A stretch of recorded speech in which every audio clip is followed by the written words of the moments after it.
here to see Abby in person, and I want to get a good perspective on what motivated and actually what was her motivation behind writing the book on Jesse Jackson. Well, I've watched Abby on Newsnight with Abby Phillip for many years, and I'm interested in the book.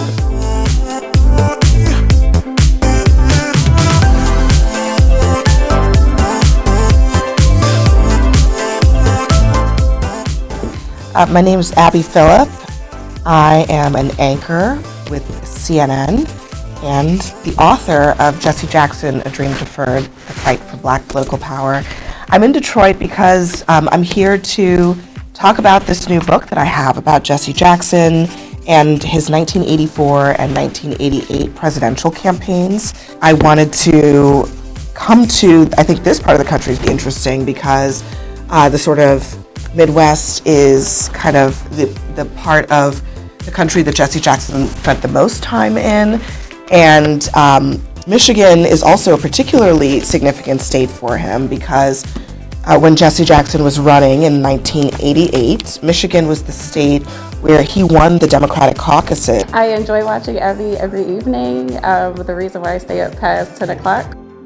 But I'm just super excited to just share space with her and learn more about the perspective that she's sharing in the book today. I've been watching her for a while now, and I'd like to see what the content of the book is. And I watch the show every night, and even on Saturday morning. I'm normally watching football on Sunday, so you must be very important to me for me to come down here to your book. Hey, I've been watching you since I was in 8th grade. Other commentators like you, Laura Coates, Angela Rye, so seeing you today is a dream come true. I'm excited to see what you have to say about your book you wrote, and thank you so much for being here in Detroit. Thank you. Good afternoon. How's everyone doing today? Yes, excited for a good conversation? Yes.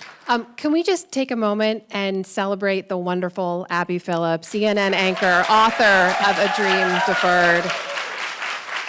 Thank you. And Amna, thank you for doing this. Such by the way. a pleasure. A good friend, amazing anchor and journalist in her own right, PBS NewsHour co-anchor. PBS NewsHour happens to be anchored by two of my favorite people, so that's great. You and Jeff, so thank you for being here. It is an absolute thrill and an honor, and I have to say, I don't have a ton of free time to read books, but as soon as this one landed on my desk, I absolutely devoured it. It is so insightful and so easy to read, I don't mean that in a bad way. It's just so beautifully written and compellingly written. And I encourage everyone, tell your friends, tell everyone you know, this is a must-have. It's so, so good. We're gonna have time for questions from you all at the end as well, so please do save those. But just for a minute, I'm gonna sit here and chat with my friend, and I think this is actually like the only chance we've gotten to really just sit and talk. So we'll talk mostly about the book. Yeah. Maybe we'll work in some other things too. Yeah, we can talk about whatever you want. I want to know what else is going on in your life. Let's start just to kind of set the stage for folks who haven't had a chance to read this yet, because Reverend Jackson is a known political, cultural figure, right? So what was it about him and his life, and also this moment in American history, that made you want to write this book about him?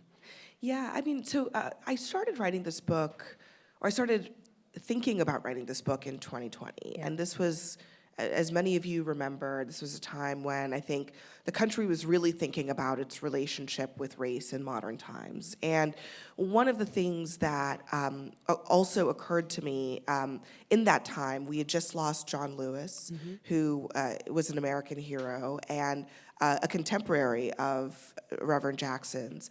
And there were so many figures, it occurred to me, who were still with us, who were there at these pivotal moments in our history during the Civil Rights Movement with Dr. King, so on and so forth, and contributed a lot to where we are today as a country. And not a lot is written about them. Not a lot of histories are written about them. And Jesse Jackson was probably not the first person that I would have thought to, there wasn't enough written about him. But when I started digging into it, I realized that that was the case for him too. Yeah. Here's a man who's been in public life since he was in his early 20s. And since the last major biography that was written of him was in, I think, 1995, Wow, that long ago. And so it was a very long time ago. Yeah. And in that intervening time, I mean, think about what's happened. The country elected its first black president. We are in a place where, I mean, even since 2020 now, we've had our first black vice president. We also had a candidate in 2020 in Joe Biden who bypassed Iowa and New Hampshire effectively and still became the nominee largely on the power of black voters and Jim Clyburn, who essentially made that happen. And there was the Bernie Sanders of it all, the AOC, and so many other figures. And it just seemed to me that there was a real need to reassess his political legacy. And, you know, I was born, as I've been telling a lot of people this week, aging myself or whatever you want to call it, I was born 3 weeks after the 1988 campaign was over. So there are a lot of people in my generation and younger who, I'm going to be honest, have no idea that this happened. Yeah. That's no judgment. Like, it's just that we're getting to a point in history where things that happened 30 and 40 years ago, people weren't alive for them, right? And so there's a lot that does need to be remembered and memorialized in terms of what really were his contributions. And I think that as I was writing the book, what became very clear was that in the 80s, it would not have been obvious what Jesse Jackson's contributions were. It's only really been with the passage of time that we can put it fully in its appropriate context, and that's what this book seeks to do. So as someone who covers politics, you cover power, one of the best to do it these days, in my opinion, what was it like for you to go meet this man? What were your first impressions? Well, he was, I had met him once before, sort of in passing, before we sat down for the interview. But he's definitely a man who has spent most of his life being at the center of a lot of universes. And that is very apparent. Even, you know, he would have been like 79 at the time. So that was very apparent even at that time. And the other thing that I was really surprised by was just how much he remembered, how much, just in terms of like the clarity with which he approached his own story, his own understanding of the events that occurred to him, his desire to shape that narrative too. He had a clear point of view. But I went to his hometown with him, to Greenville, South Carolina with him.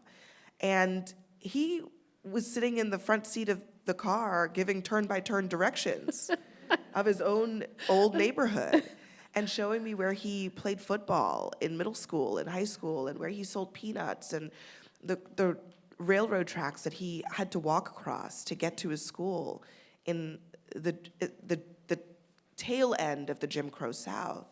And that was amazing to me because it's all so vivid to him. And he has had such a full life that I think the things that he has done, most people would never even dream of doing. And that's all occurred to one man in his one life. So it's pretty extraordinary. So take us back to the beginning of that life, back to Greenville for a second, because one of the most fascinating parts for me as I read it was how deeply and intimately you unpack his early life and the impact that had on him in terms of the fact that like the traumas, the formative experiences we all go through, they do impact us later. So how he grew up, his family and his father in particular, how did that propel his path forward? Yeah, well, Reverend Jackson used this story himself a lot in his public speaking. But he was born to a mother, an unwed mother, in Greenville. And it wasn't until he was about 8 years old that he learned that his biological father was his next door neighbor, the man who lived right next door to him, who had a whole other family, and was a kind of,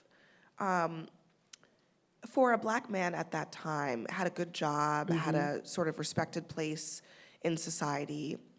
Meanwhile, his mother had gotten pregnant and didn't disclose the identity of the father and was sort of shamed for it. She eventually remarried.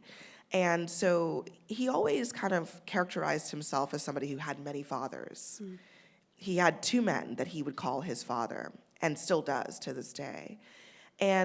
But when I talked to him, and talked to a lot of people who knew him, one of the overriding characteristics of him is that he was always in search for that father figure.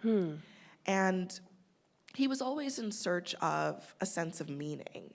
I mean, he grew up as somebody who was teased for having been born out of wedlock. And so when he became a public figure and he would say to young people, "I am somebody," and have them repeat that phrase to them, that was a refrain that he spoke to himself as much as he spoke it to other people. And so much of his life, from his very early age all the way up until now, has been about proving that he is someone that is deserving of respect, who can accomplish what other people can accomplish, who can be somebody in the world. And that led him at a very early age to start activism when he was a college student in Greenville, trying to take a book out at the library. And they told him he couldn't check a book out because he was Black. And then he came back with his friends, and they had a sit-in, and they got arrested. And that was really the beginning of his activism. But it pushed him also to Dr. King's side. And when I spoke to Ambassador Andy Young about this, I mean, he remembers vividly when he first met Jesse Jackson. He had come, Reverend Jackson had come down to Selma after, after Bloody Sunday, after that bloody day when John Lewis was beaten and others. And he had come down to just help because people from all over the country were infuriated, and they flocked to Selma, and he was one of them. They drove a bus down there. And he got there and he said, "You guys go to sleep. I'll keep them in check. I'll make sure nobody does anything crazy." And so John Lewis and others got some well-deserved rest, and Jesse Jackson wrangled the activists. And Andy Young remembers that and says, he knew from a very early point that this was somebody who was different. He had this bug for leadership, this bug for authority, and this bug for activism. And he stayed essentially at Dr. King's side from then on. Both men, both Dr. King and Andy Young, always thought, he's looking for a father figure in us, and we're like 7 years older than him, So they weren't that much older than him. And it did grate on them a little bit, but that's a little bit of the psychology that was kind of behind those relationships. And of course, he's there. He's at the Lorraine Motel on that fateful day that Dr. King was assassinated. It becomes a turning point for him in terms of raising his profile as well on the national stage, really developing his own voice. And he goes on to sort of break with the Southern Baptists years later. Yeah. It's the 1970s, though, you write, that are really transformative for him in developing his own voice, and especially one of economic opportunity for Black Americans. Tell us about that. Yeah, I mean, when Dr. King was killed, he had put Jesse Jackson in charge of the economic piece of the SCLC's mission, Operation Breadbasket in Chicago. And that was, and frankly is, Dr. King's unfinished business. That people remember the social justice, but they don't remember that economic justice was as much a piece of it. And what Jesse Jackson was tasked with doing with Breadbasket was continuing that on. But when Dr. King was killed, he then had to be the one to do it. And so Breadbasket became kind of a prototype for what it might look like to use whatever leverage that Black Americans had as consumers to force change, to force grocery stores to hire Black workers, to force them to carry Black products, to force banks to service Black customers in the North. And Jesse Jackson turned out to be really good at this, almost to a fault. He gained this sort of like almost bipolar reputation where, you know, in a way, many people thought that some people were accused him of extorting companies and businesses with his demands. But in other ways, he single-handedly pushed essentially integration and diversity, especially in the North, where it was much more hidden underneath the surface. He pushed that in the corporate and the business sphere perhaps more than any other single individual.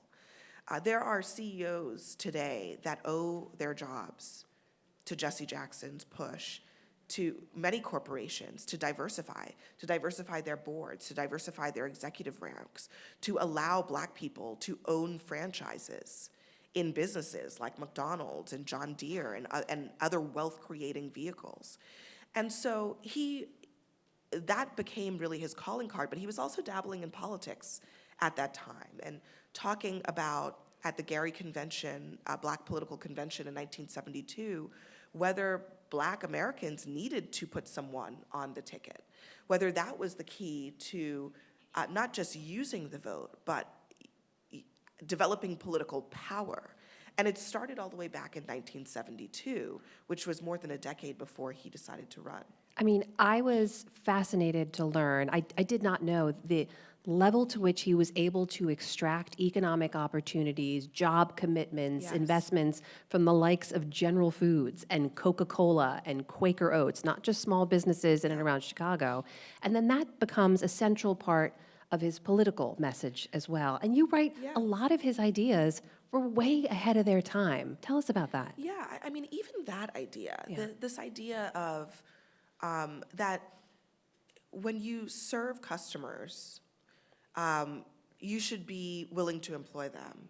They should be representative of your leadership ranks. That idea of diversity that is now under siege now, in many ways, Jesse Jackson was the forefather of that concept of what does diversity look like outside of, you know, affirmative action and education, but in the business realm, in terms of consumers and how they use their power, using boycotts as a tool. Target is experiencing what it's like when consumers boycott, which is, again, that is an idea that Jesse Jackson really executed at a very high level repeatedly in that time. And so he utilized that in a way that was transformative for the business world. And I think that his relentless focus on the economy as the main tool for getting Black Americans real equality, not just the equality that exists on paper in the law, but in how they go about their everyday lives.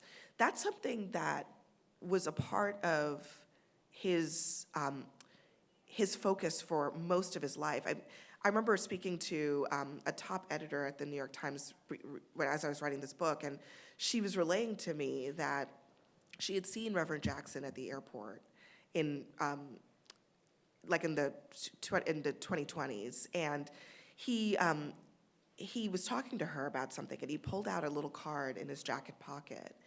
And on that card, he had all of the tech companies and the representation on their boards. He carried that with him. And he was carrying it around in his jacket pocket and talking to her about how these tech companies that control so much of our lives are still not very diverse, and how that was a big focus for him. And so all the way through, right? Like from the late 1960s all the way up until the 2020s, this has been a relentless focus. And even while I think people remember Reverend Jackson largely as somebody who, you know, when there is some racial incident, a police shooting or whatnot, he'll be there, right? But I think the part that they forget was that he really believed that economic solidarity was at the heart of true freedom for everyone. And he really envisioned an economy that worked for everyone, an economy that particularly worked for Black and brown and poor and working class people, union workers, but also farmers and others.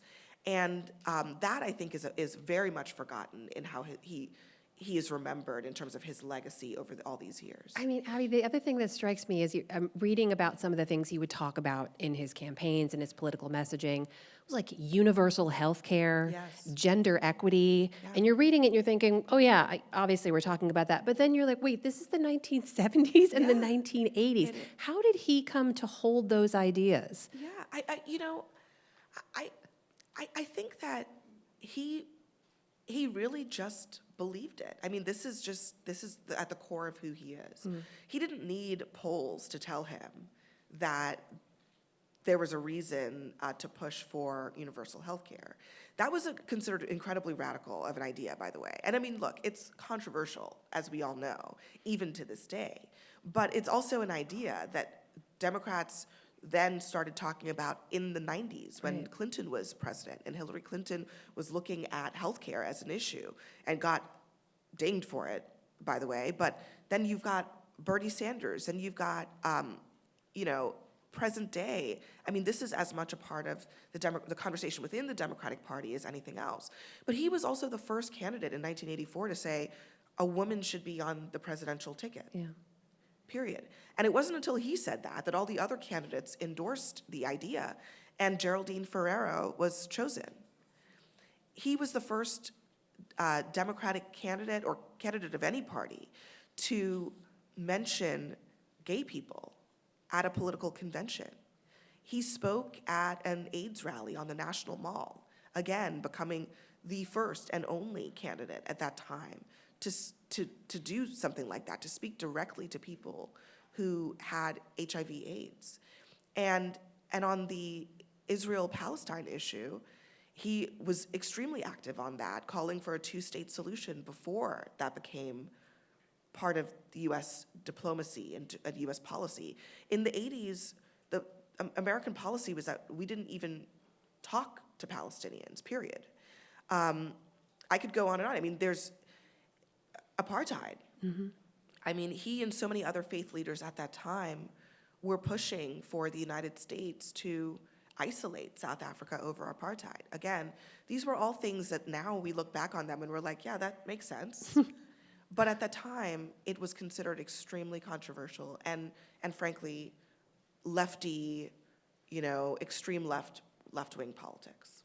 I mean, in the way he moved through the world and honed his message and broadened the tent, I mean, the coalition that he was building included white rural farmers in some parts of the country. And we're here in Michigan, so I want to ask about the Midwest and why this was such a central part of his presidential campaigns and messages, one that got him the endorsement of Bernie Sanders at the time. Yeah, I mean, Michigan is such an important place in the Jesse Jackson story because he, in 1984, he was considered the Black candidate running for Black voters. So he did well among Black voters and in places in urban areas and in the South. And he was just starting to break through in a message to the rest of the electorate. Didn't quite make it. But by 1988, he had spent the intervening years between those two campaigns spending a lot of time with farmers. He would come to the Midwest, to Missouri, to Iowa, to rural Wisconsin, and he would rally with them as they were protesting their farms being foreclosed on. And by the time he got to 1988, his base was expanding. And then when the Michigan caucuses came around, this was in March of 1988, it was in the middle of the Democratic primary, he shocked the establishment by winning this caucus, doubling Dukakis in this caucus.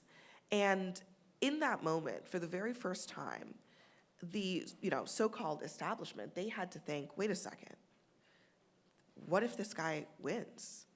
Like, what are we gonna do? I mean, he had the opportunity potentially to have an outright delegate lead for the first time in that primary. And if he'd gotten momentum after Michigan, it would have been a very different story.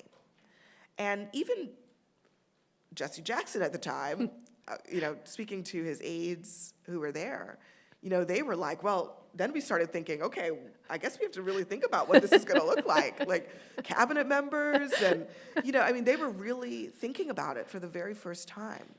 And Michigan was a place where I think all of the different messages came together. Yeah. He was speaking to young voters on college campuses, Black voters in Detroit and the surrounding areas, and rural voters in places where they didn't expect him to resonate. There were so many stories that I encountered writing this book of unexpected people saying, I don't like anything that Democrats say, but I do like that Jesse Jackson, because he's the only person actually talking about the issues that matter to me. And in a lot of cases, that was his message of, this system isn't working for you. It isn't working for any of us. It's working for the rich and the powerful. And that message was incredibly resonant for him. And it was unique. The other candidates were not talking about those things. It was more or less business as usual in terms of what the sort of mainstream candidates in both parties were talking about. And Jesse Jackson was the only person out there on the campaign trail saying, this is not a system that's working for you. And that you, white factory worker, and you, urban Black worker, you guys have a lot more in common than they want you to believe that you do. And that message really resonated. I mean, there were one of his only white elected endorsers in Texas.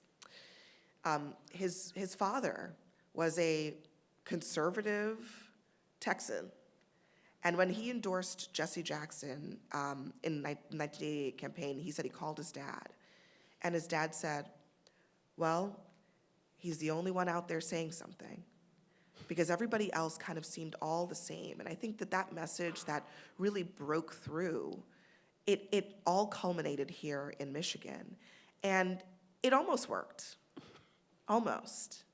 But then this is where the electability piece really came in. And that, I think, is the other part of the story. That is the way in which Jesse Jackson was a bit of a man before his time, but was also just there were limitations to what he could do in that time as a Black man. The other thing, this is a book about Reverend Jackson and Black political power, the incredible impact he had on that, how it's moved the party in particular, the Democratic Party.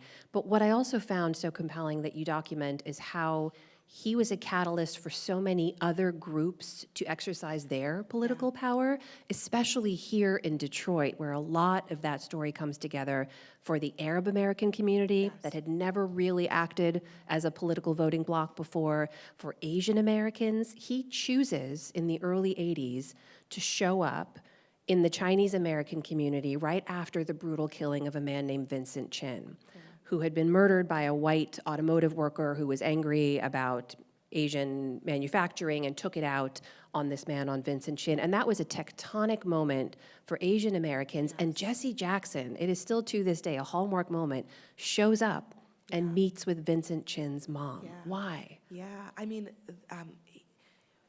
He understood so well the power of coalitions. And I think he really kind of, when you talk to a lot of activists, especially in the Democratic Party today, he's sort of the blueprint for what coalition politics really looks like. And at that time, Asian American voters were not spoken to. Arab American voters were not spoken to. Politicians did not go and say to them, your issues matter to me. I'm going to raise them to the level of speaking to them, directly to them on the campaign trail. And when he went to San Francisco to meet with Vincent Chin's mother, he had been brought in by Asian American activists, and they just walked him through how the pain of that brutal killing, almost a lynching type of event in the Asian American community, was so searing. I mean, I think we remember a few years ago, Stop Asian Violence, that movement. But this was, man, decades before that, when nobody was really even acknowledging Asian Americans as a voting bloc. And Jesse Jackson went there, and he embraced Vincent Chin's mother and gave a speech about the shared pain that we have in moments like this. And for the activists who came into Reverend Jackson's world through those moments, that was the moment that they never turned back, because there was no one else speaking to them. Arab Americans were not welcome in American politics, period. You know, there were politicians who were forced to return money from Arab Americans, people who had the right to vote in this country. And they were forced to return campaign contributions, because when it was found out that they were received from Arab Americans, it was a scandal. And Jesse Jackson, shortly after he announced his run for the presidency in 1984, went to an Arab American political conference in California and delivered a speech. And he really brought them into the political process in a way that they had not been brought into the process before. And again, some of this stuff right now, I think, feels like that's crazy. But imagine a world in which both major parties simply ignored the existence of major voting blocs in this country. And that's kind of what the 80s was like in a lot of ways. That, you know, Black voters were a large part of the electorate. But Jesse Jackson's view was that Democrats wanted their votes but never really asked for it, never really delivered for Black voters in a way that was commiserate with the power that they had. And so he wanted to change that dynamic, not just for Black voters, but for Hispanic voters and Asian American voters and Arab American voters. And in large part, he did. He brought them into the political universe and also put empathy on the table for people of all different races and ethnic backgrounds and socioeconomic backgrounds and sexual orientations in a way that was well before his time. One of the things you write in the book that actually made me smile as I was reading it was the way you chose to describe him, which was as the ultimate celebrity candidate. Long before we had social media or 24/7 cable channels, and I smiled because I was thinking, man, if Jesse Jackson was on TikTok today, I would absolutely follow him. Like, why did you choose to describe him like that? I think it's true. I mean, look, this was before the Before internet, all of it, right? And so here's a man who, before the internet, a Black man, no less, who was one of the most well-known people in this country, not just Black men, but like just regular people on the street, you would know who Jesse Jackson was, for good or for bad. Maybe you didn't like him. He was polarizing to many people, but they knew who he was. He was sort of the caliber of celebrity where it was not unusual to see him with Aretha Franklin, who was a supporter, with Stevie Wonder, with Michael Jackson, with Donald Trump, Don King. I mean, he was that type of figure in sort of our culture. Spike Lee and so many others. I mean, so he had this incredible, he himself was incredibly well known, but he had this incredible convening power of some of the biggest names in culture. And also, when he was campaigning, there was a celebrity quality to it, because there were a lot of people who would show up at his events just to like say that they had seen a Jesse Jackson event. It was almost like a spectacle, you know? They would just come, and some of them would come just out of curiosity, and they would stay. And maybe they might even be converted after having come to his events. And this was particularly acute in New York when he was campaigning in the New York primary, because he would walk around in these neighborhoods in the Bronx and in Harlem, and he would be mobbed by crowds, by people who just wanted to get close to him, just wanted to touch his clothes.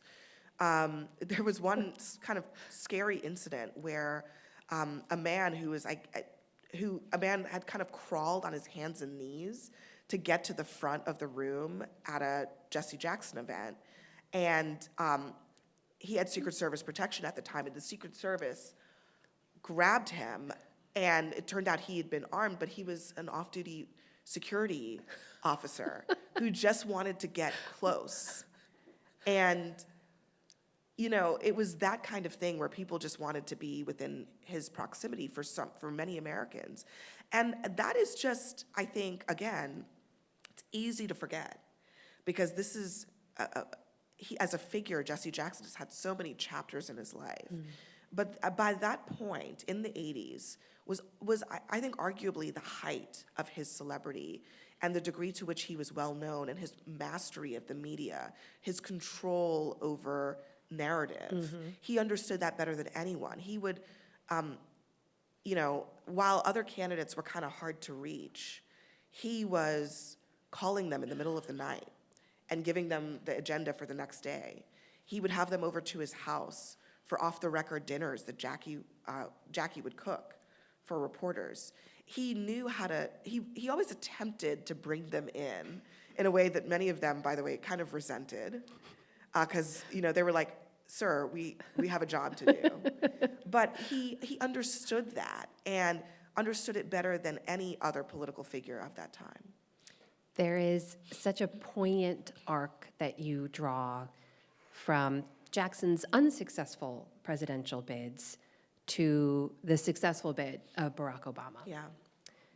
The direct line from one to the other, but also the very complicated relationship between the two. Walk us through that. Yeah, I mean, well, I'll start by saying that, in a nutshell, without Jesse Jackson's two campaigns, it's hard to see how Barack Obama would have been the Democratic nominee in 2008. Just logistically,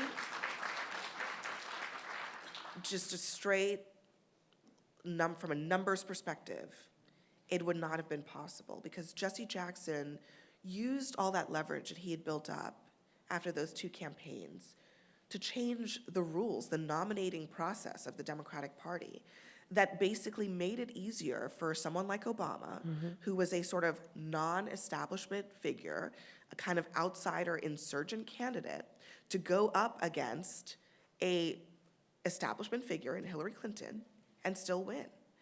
When he made those primaries and caucuses proportional, meaning that even if Barack Obama didn't win a primary, he still was able to collect delegates, that was the key. And the foresight that Reverend Jackson and his team had to push for that is really amazing, because it was, 20 years later.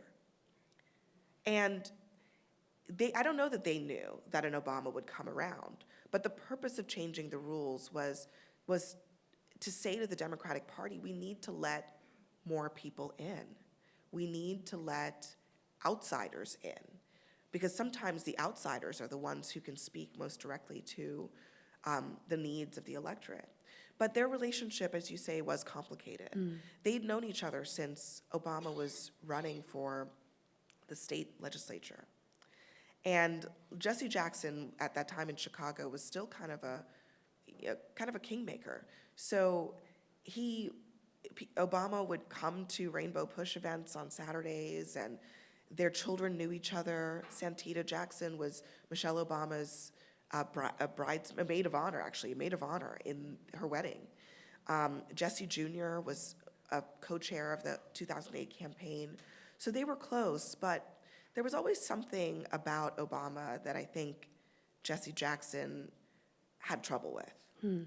And I talked to people, it's in the book, I talked to people, his family and friends about it, and there was a little bit of resentment, I think, in what Obama was that perhaps he wasn't, what he was able to do that he had not been able to do, but also the fact that perhaps he thought that he deserved more recognition than perhaps Obama was willing to give him.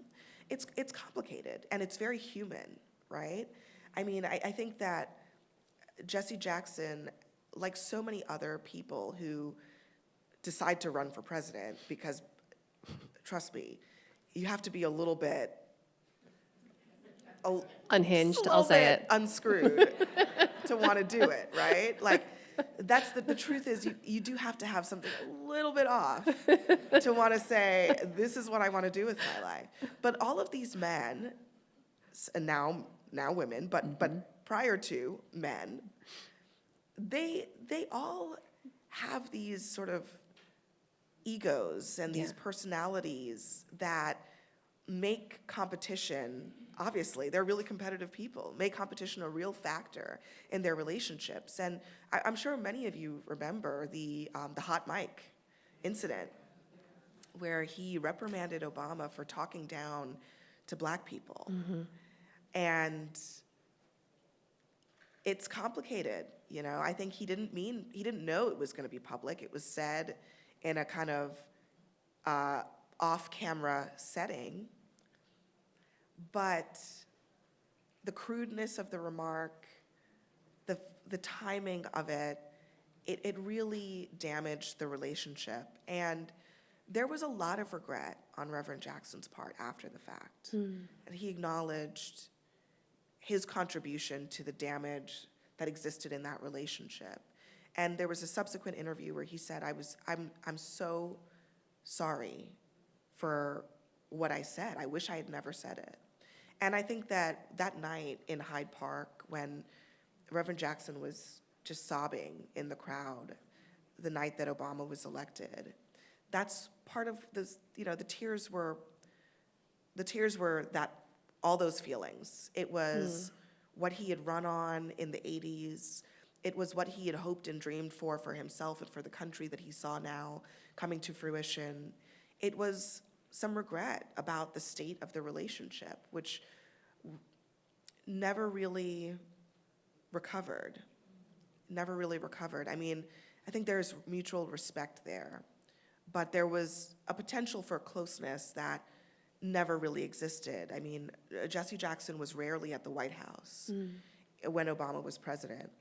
They did have a meeting somewhat recently that I write about in the book that I think was kind of a balm for Reverend Jackson's soul, where Obama came and saw him, and they just sat and talked for a while, for over an hour. And it is one of those stories that it is what it is. It is complicated and a little bit messy, and very, very human, very human. It is what it is. Yeah. It is what it is.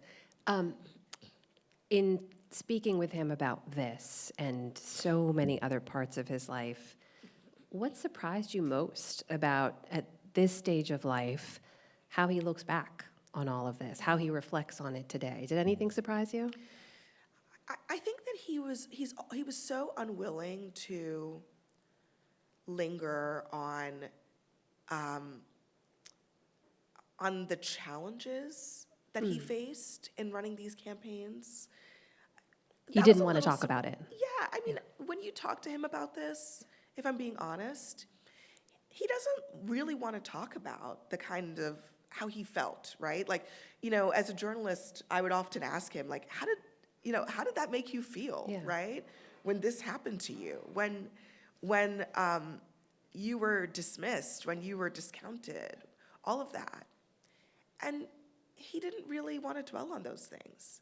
He's still kind of a tactician at heart.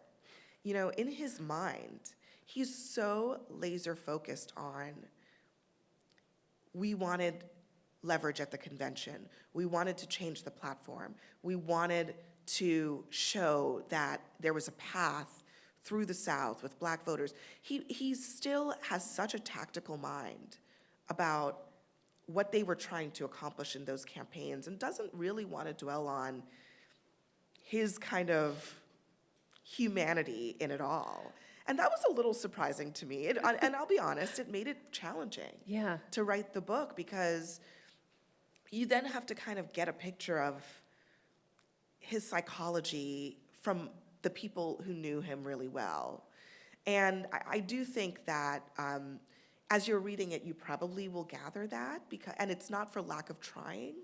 I and many others have tried to talk to him about sort of like the inner feelings and the inner emotions that I'm sure he would have experienced in that time when he was, he lived through so many things, from Dr. King's assassination all the way up to that moment with Obama. And in all of those moments, the way he reflects on it is simply to look at it as part of a long struggle for equality and justice and fairness and power.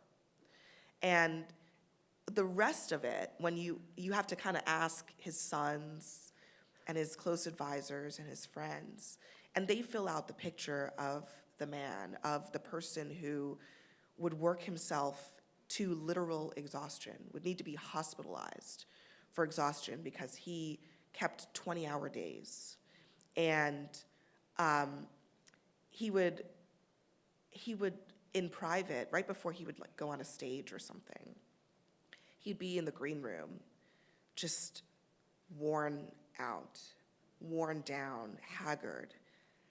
And just like you could see the fatigue and the exhaustion. And then he would go on the stage and he would be on. He would be Jesse Jackson. And the type of, the toll that it takes to go at that pace for 50, 60 years is immense. The toll that it takes to know that all of your peers, so many of your peers don't even get to old age because they're assassinated, is immense. And you get that, he doesn't talk about that, but his kids do. You know, they remember, they remember the bulletproof vests, the shields that the Secret Service would literally hold in front of his body when he was out in public. They remember, when other people were killed or assassination attempts, and they would come, and then Jesse Jackson would go to the funeral to give the eulogy.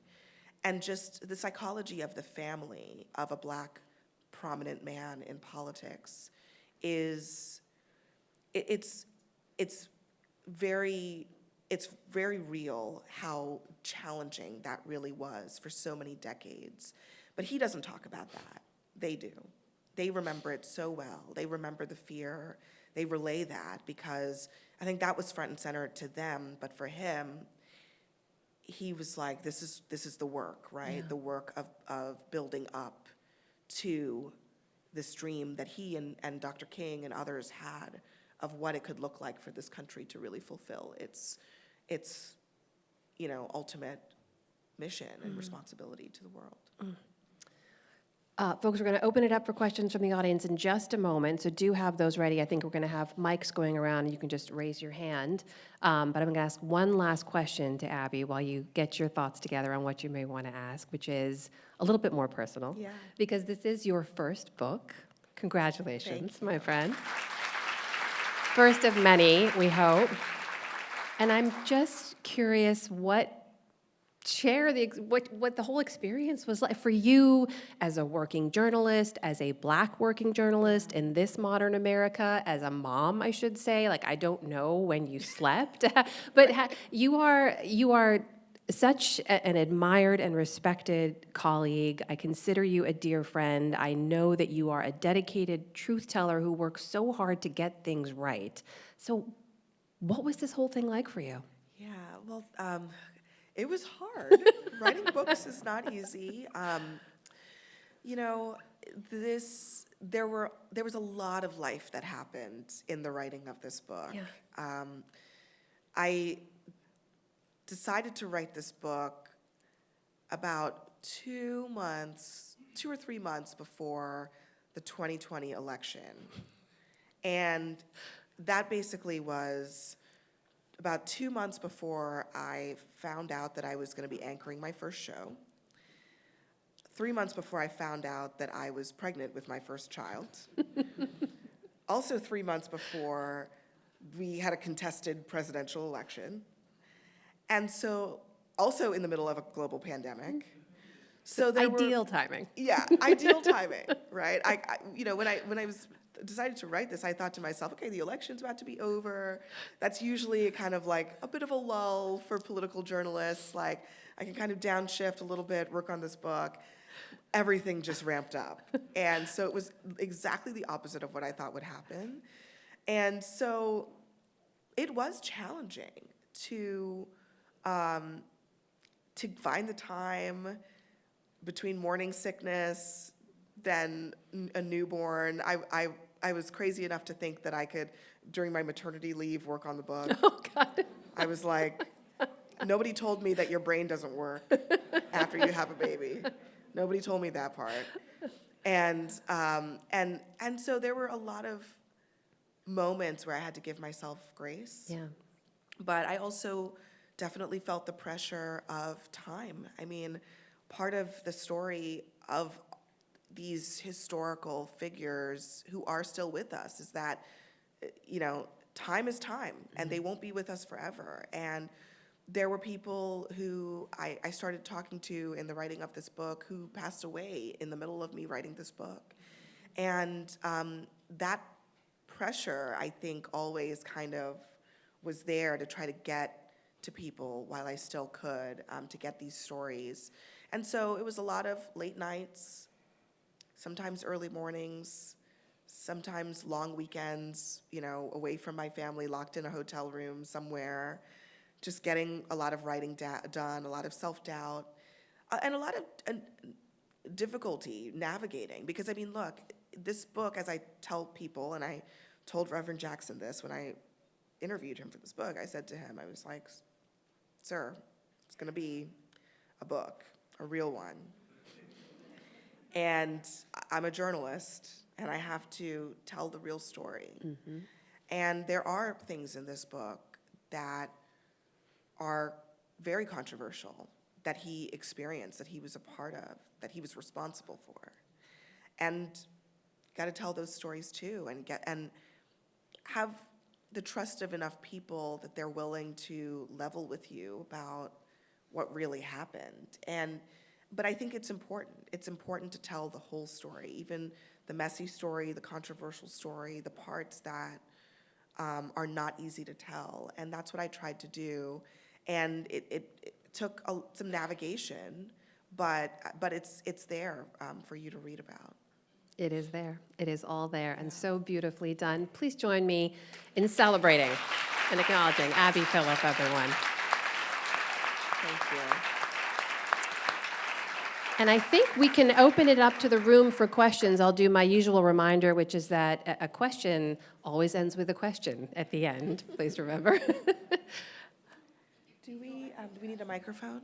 Okay. Oh, you can take mine. Yeah. I don't know how that comes out. I got it. Don't worry about it. Thank you so much. Okay, so we're going to start down here, and we're just going to kind of go through, okay?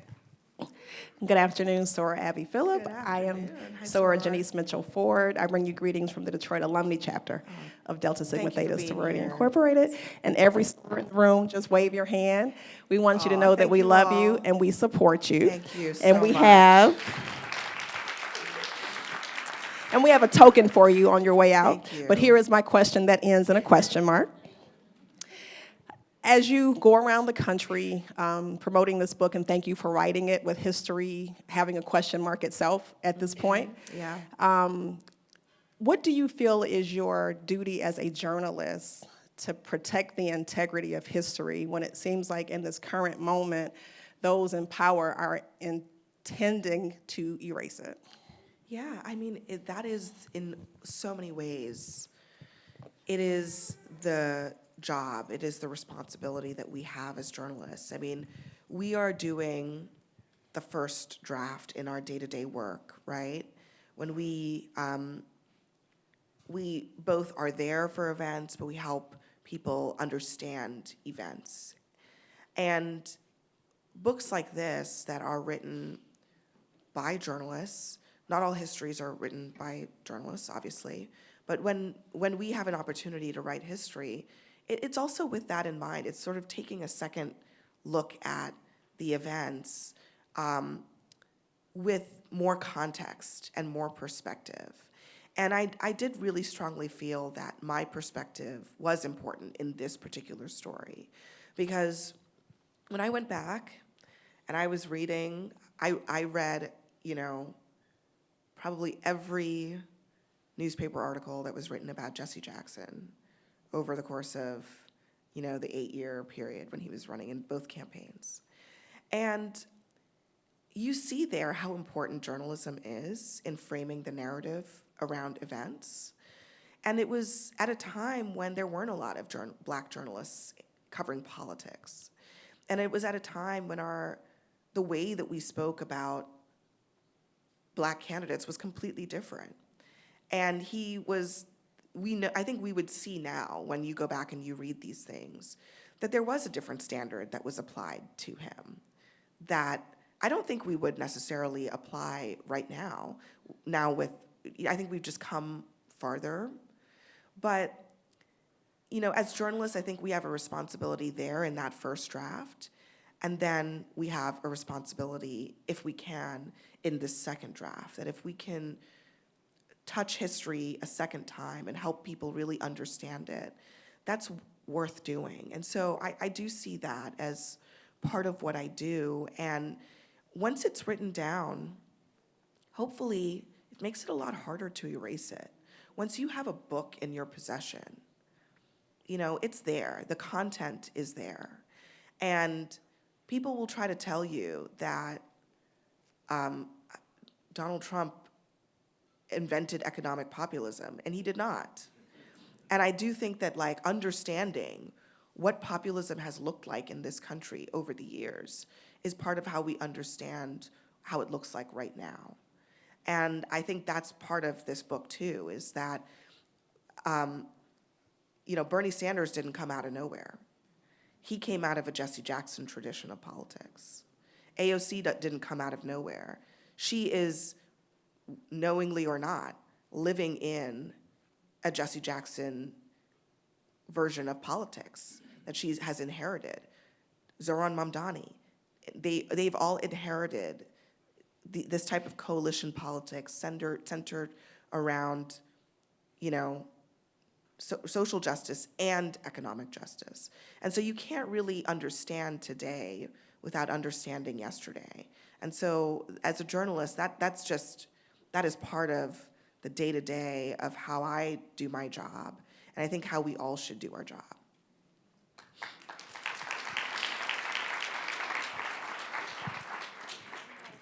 Hello, sir. How you doing? How you doing? Ms. Brooks, thank you for the book, and thank the Detroit Public Library for having this, hosting this forum. I have a question.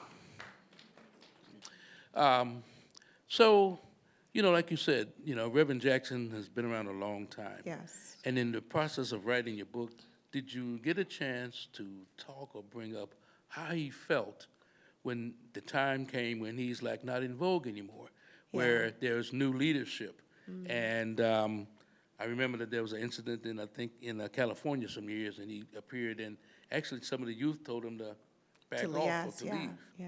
So I just wanted to, how do you talk about that or feel about that? I'll say that I did not have a chance to ask him specifically about that, but it is something that is a part of the book, because that is a big part of when you ask what is his legacy. It is also that period, I would say after the 2000s, where his presence started to become much more polarizing, especially for younger activists, younger Black Americans, who they were like, we don't need you here. We don't need you here grabbing the microphone. And he really had to fade out of the spotlight. He didn't want to, but he had to. And that is part of the story also of his relationship with Obama, because Obama also hastened that, that fading into the background in terms of people's public understanding of Jesse Jackson and his place in the world. And I think he resented that. I mean, that's what people have told me who knew him. And when I say that, I don't mean it to be accusatory. It's just, it is hard for somebody who's been at the center of the universe to suddenly not be at the center of the universe. And there were very few people in American history who spent more time in front of a camera than Jesse Jackson.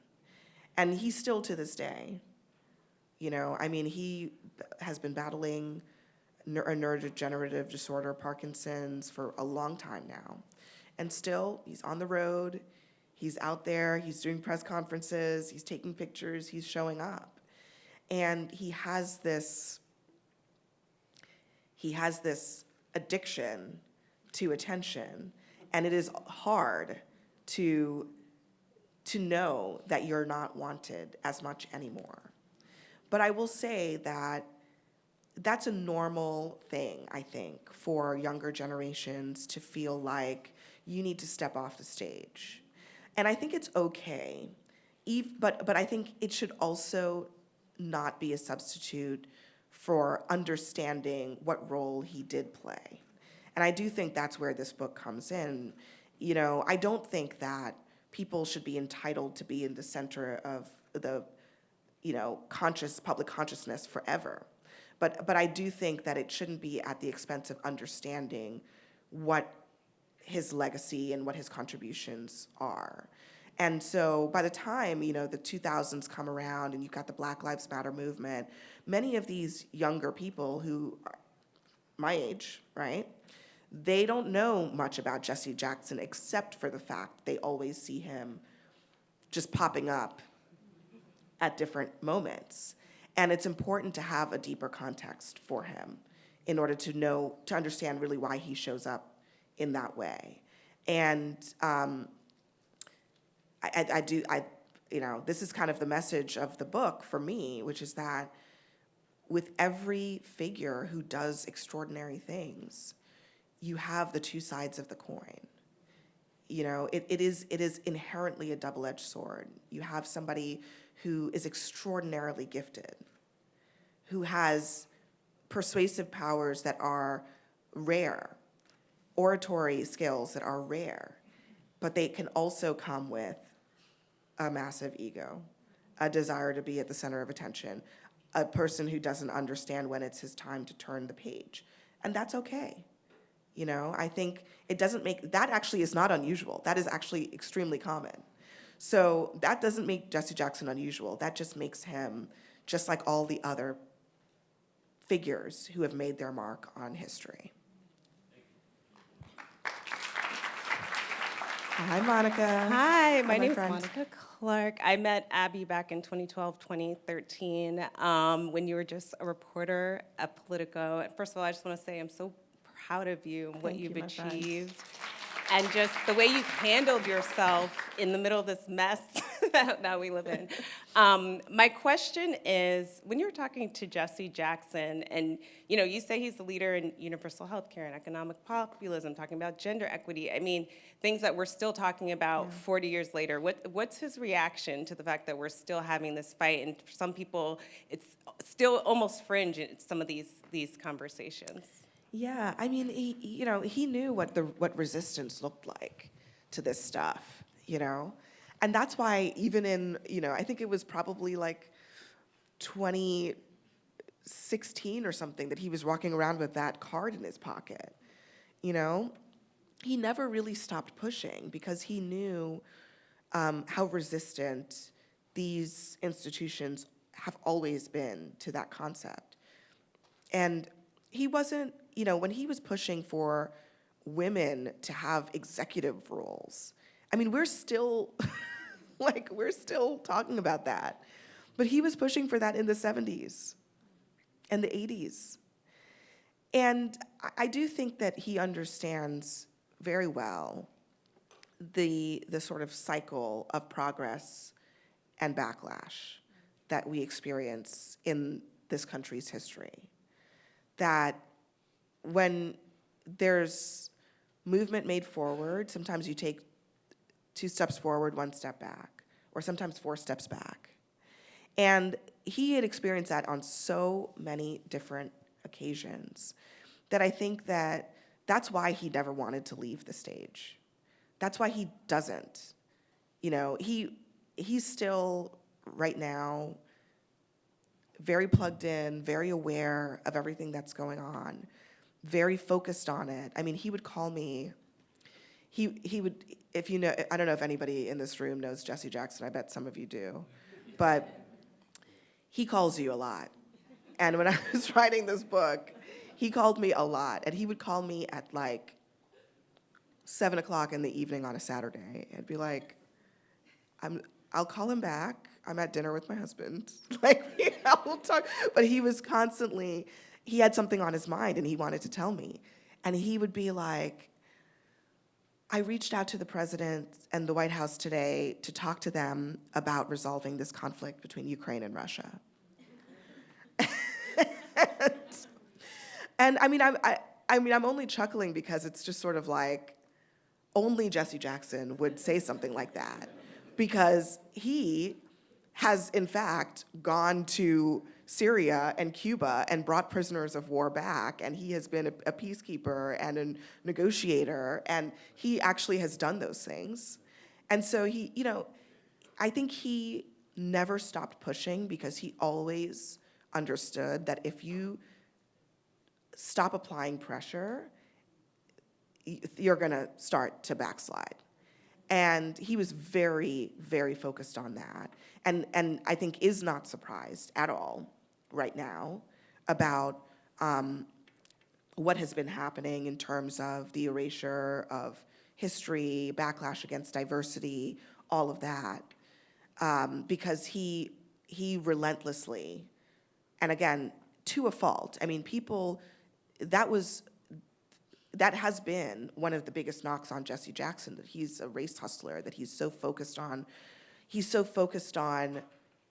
these characteristics. And I do think it's important to note he is focused on those things because he's focused on fairness for everyone. And he was working from a place where a basic sense of fairness did not exist. And only in present times, when we're living with some modicum of diversity in our world, can we look back and say, well, he's always talking about race. Well, somebody had to do it when nobody was doing it, when there were no Black people leading Fortune 500 companies, when there were no women, when there were no Hispanic people, when there were no, you know, when diversity was not a thing. He made it a thing. And that was about fairness, not because of some other ulterior motive. So he's still, you know, I think he's not surprised, but he's still in the game, I think, in his own way.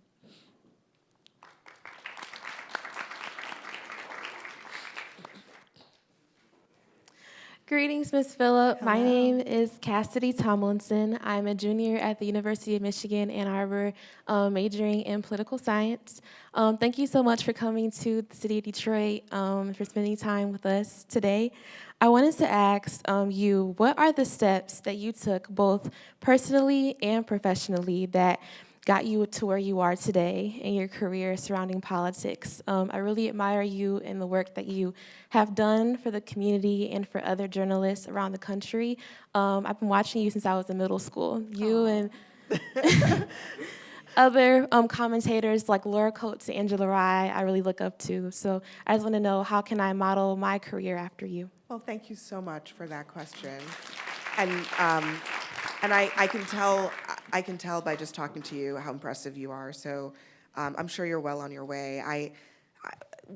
In a nutshell, I mean, every career is a journey, right? And I do think that when I was your age in college, I had no idea what I was going to do.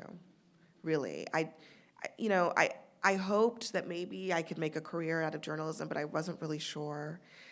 Part of me thought that was kind of a fool's errand because it didn't look too good for us out there in journalism at that time. And I was not sure. And that's okay. I mean, there were not that many people around me that told me that. And I wish somebody had told me that it's okay to not have the 10-year plan all laid out, because life can be amazing and can be really beautiful in the sense that when you try to be as prepared as you can for whatever comes your way, it allows you to walk through any and all open doors. And that is essentially how I ended up here, was that I just started out by, first of all, I had a real interest in politics. I've always loved politics. I didn't really think I wanted to do anything related to that in my professional world, but that was the first lesson, which was like, listen to your heart, listen to your instincts, follow your skills, your core, the core things that you are good at, double down on those things. And I resisted that for too long, I think, early in my career. And it wasn't until I really started kind of applying myself to the parts of myself that came easy, that I could do at a high level, that things started to really work. And I read a lot. I mean, I know a lot of people who are interested in politics, but who don't have a good practice of staying informed.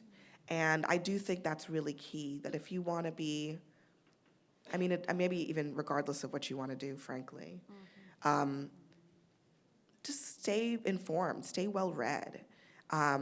Listen to audiobooks, that counts too. That's how I do most of my reading these days. This book is also on audiobook, for those of you who need it. Like, that's me, okay? So do all of that, and then when you get into the workforce,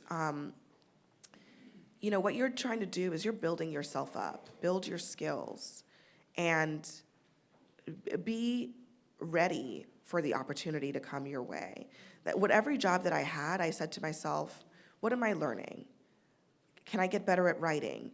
Can I get better at taking criticism? Can I get better at being on television? Can I get better at interviewing people? Can I get better at developing relationships with sources?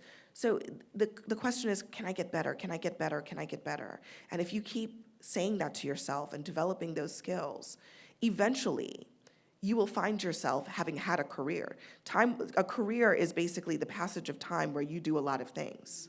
That's what a career is. So try to do a lot of things and stick with it. Let time pass, and you will look back and you'll be like, oh, wow, I really did some things. So, you know, there's a journey ahead, and it's a beautiful one. So just stick with it.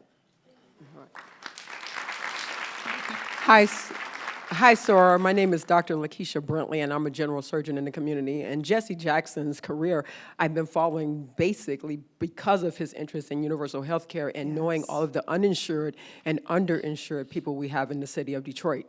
My question to you is regarding, I had an opportunity to see Jesse Jackson, or to greet him at the 60th anniversary of Bloody Sunday, which was very emotional for a lot of us who had an opportunity to walk across the bridge. So my question, what I wanted to pose to him, and we got a chance to just touch on it, was how do we bridge that gap between how we socially and politically are activists as young people than those who are more mature? Because even in the 60s and 70s, we saw that there was a divide, Jesse Jackson being included in some of that, as well as what we saw in the Obama campaign and watching a younger person go forward and becoming the president of the United States. So how did he speak, if he did speak to that in your interviews, how we can stop that? Even touching base on what the young lady just asked about, how do you as a young person bring a relationship or collaboration between the two efforts on bringing about the cause?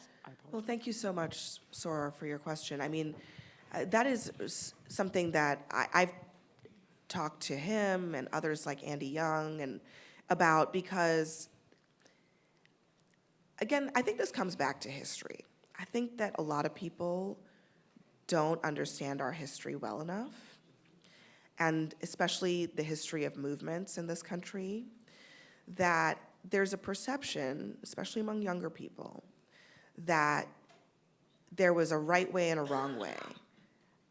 There was a Malcolm X and a MLK, and they were, you know, at loggerheads or whatever it was. And that's actually not true. I just was listening to Andy Young talk about this in an interview. And I'll just relay to you what he said in the interview, and I've spoken to him about this too. But Malcolm X was with Dr. King a lot, and was with SCLC a lot, and privately said, we have to give them the perception that we're not on the same page. But we're fighting for the same thing. We just have different roles to play. And I do think that there is a lack of understanding of that we all have different roles to play in this democracy. And if you are an activist, when you look and if you study activist movements, that there are people who are the Jesse Jacksons, there are the people who are the Ambassador Youngs who go into the Carter administration and serve in government. There are the people who are the John Lewises who run for elective office and stay there. And everybody has a role to play. And they're not in opposition to one another. That they can and do complement each other. And I think that is the gap that needs to be bridged. That I think there's a looking back on the figures of the civil rights movement, and some younger people say they had it wrong. But they were too pacifist. They were too, willing to kind of just, this politics of respectability, I think, was too prominent then. I've had younger activists say things like that to me about kind of past political movements. And I think that's the wrong way to look at it. That in all of those movements, there were the people who did reject the politics of respectability and the people who didn't. And they were both working toward the same thing, and that one could not have been effective without the other. And I think there needs to be a better understanding of that the generational, there's no need for a generational divide to exist. There are so many lessons when you really look at how these movements succeeded in the kind of layering of activism that happened in those times that resulted in a world that was better than the one that came before. Not perfect, but absolutely better. And there's no question that the strategies of the civil rights movement worked, and that there's no question that there are lessons in that. They have to evolve, but there are still many lessons in it. And I do think there is a bit of our collective memory is fading because a lot of these figures are not with us anymore. And that's why, again, like, history is so important. We really do need to better understand the tactics, the strategy, the complexity of these movements. They weren't just showing up outside with signs. There was a multi-dimensional strategy to this that was critical to the success of those movements in the 60s and 70s, and that needs to be better understood by people who want to build movements today. So I would just urge people, especially, if you're trying to build a movement, you can't just know the surface level stuff. You have to dig a little bit deeper to really understand how it all worked. And it did work, I think, harmoniously, even when part of the strategy, frankly, was making people think that there was a militant black movement over here and a pacifist movement over here, and they were in conflict with one another. But were they? Not really. So.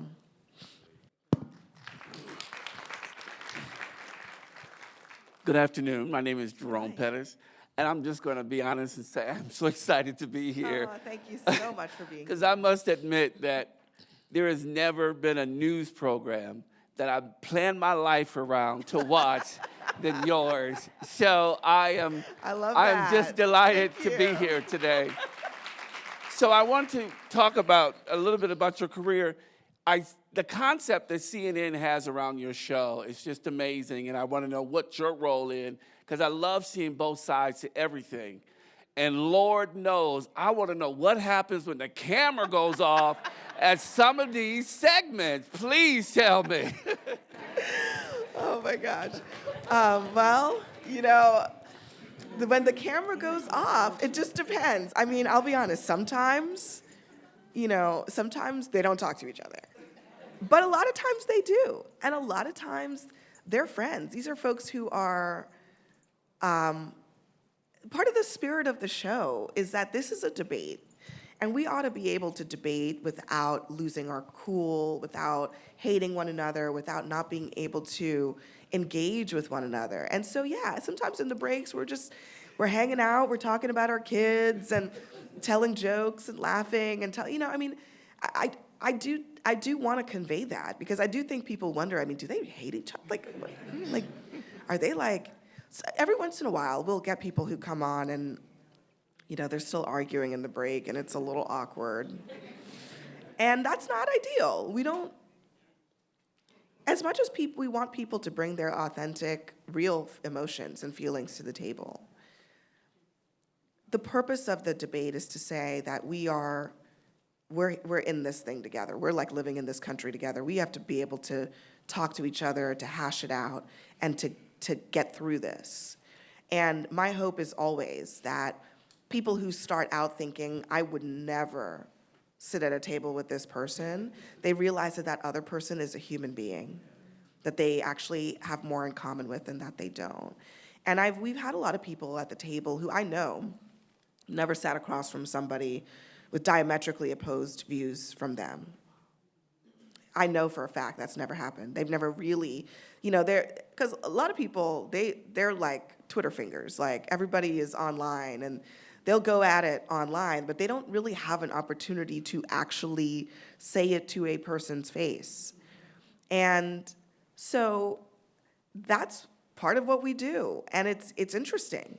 And sometimes it's a little messy, sometimes it's a little controversial, a little loud, and that's okay because that's real. That's what it's really like when you disagree with people. You know, we're not just sitting with our hands folded, having polite little conversations like this. That's not how we talk to each other. So that's what the show reflects. And when we first had the idea for the show, I was like, look, this is only gonna work if we really have people who have different views at the table. It will not work if everybody is basically saying the same thing, or if we have, because I think this is mostly true on the right, if we have a bunch of never Trump Republicans, then we're just talking in circles. So that was the one thing that we agreed on at the onset, that we would insist that every night we have all the perspectives represented. And we work really, really hard at that. It is not easy, 5 nights a week, to find people who are willing to come to New York and sit at a table and talk to other people. And a lot of people, I'll be honest, can't do it.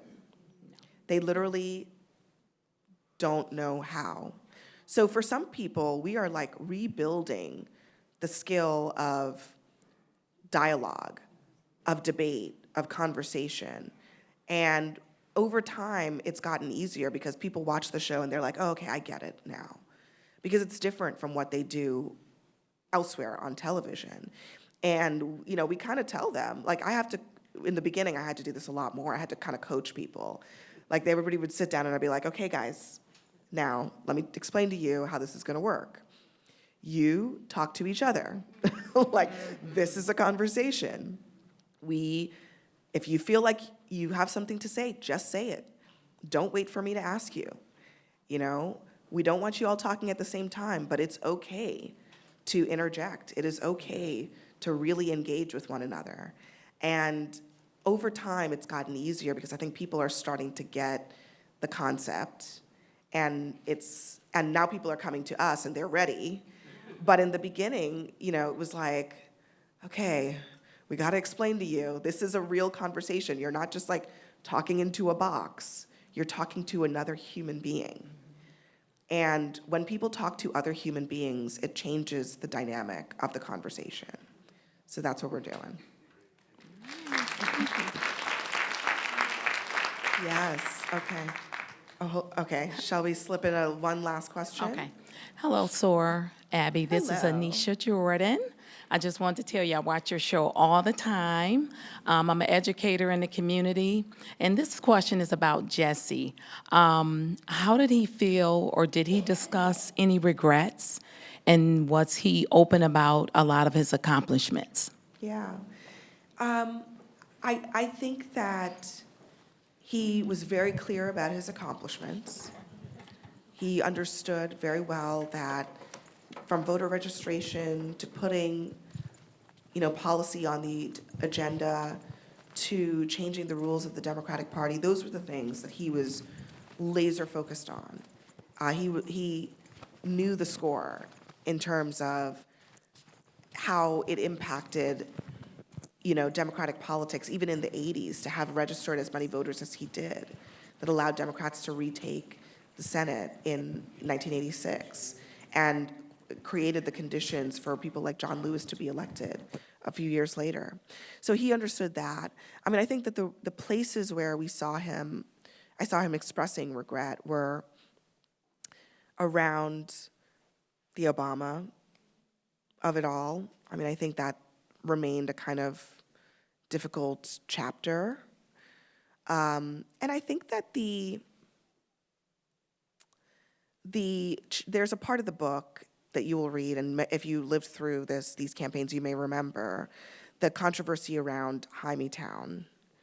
And I don't want to overstate it. I mean, I would say that I think he felt misunderstood, but I think that there was also an acknowledgement that he was delayed in handling that issue early on in the campaign, and that it really dogged him for a long time. So I think there were some chapters that are written about in the book that were really difficult for him, where it was a combination of feeling like he was never given the benefit of the doubt. He was never given the opportunity to have flaws. And at the same time, acknowledging that he wasn't perfect in those moments. So thank you for your question, sir. Thank you all so much. Oh, well, yeah, oh God, you don't have a microphone. Yeah, I mean, first of all, Amna, thank you so much for doing this, and thank you all so much for being here. I think each of you, if you bought a book, you have a signed copy. I hope you enjoy it. Tell your friends, share it widely, buy it for your family and people, any young people in your life who you need to teach a lesson or two. But I appreciate you so much, and thank you for coming. Thank you, everyone.